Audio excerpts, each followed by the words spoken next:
We're staying in Africa, where the Somali Prime Minister Hamza Abdi Bare has pledged to hold accountable officials who failed to prevent the deadly Al-Shabaab attack on Hayat Hotel in Mogadishu.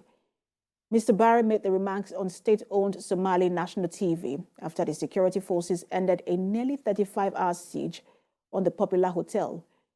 Health Minister Ali Haj Aden said that 21 people were killed and 117 wounded in the fighting between security forces and Al-Shabaab militants at the hotel. Mr. Bare visited the wounded and said those who were seriously injured will be taken outside the country for specialized treatment. The Somali government was widely criticized for failing to quickly end the hotel siege. Politicians expressed concern over the presence of different units of the security forces without a central command in Mogadishu, which they said was in itself a security threat. The following report takes a look at the background of the siege on Mogadishu.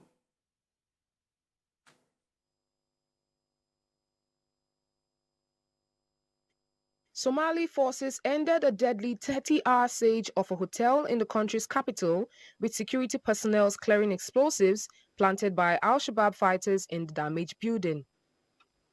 The Mogadishu attack began when fighters from the Al-Shabaab armed group unleashed a gun and bomb assault on the popular Hayat Hotel on Friday evening. The area surrounding the hotel was quiet, and the roads were blocked by a heavy security presence on Sunday, as emergency workers and bomb disposal experts sought to clear the premises of any explosives and remove rubble.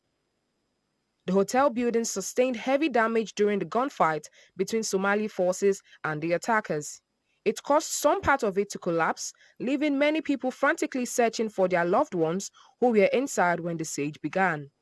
Friday's attack at the Hayat, a hotel popular with lawmakers and other government officials, was the first major incident since President Hassan Sheikh Mohammed took office in May, and the government forces stepped up its operation against Al-Shabaab. Formed in the mid-2000s, Al-Shabaab came to prominence during the 2006 to 2009 Somalia War. The armed group linked to Al-Qaeda, which claimed responsibility for the siege, has been fighting to topple the Somali government for more than 10 years.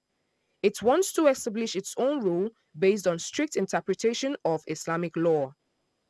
Al-Shabaab was driven out of Mogadishu in 2011 by African Union forces, but it still controls swaths of countryside and is able to launch deadly attacks on political, civilian, and military targets, with hotels and restaurants of Futun heat.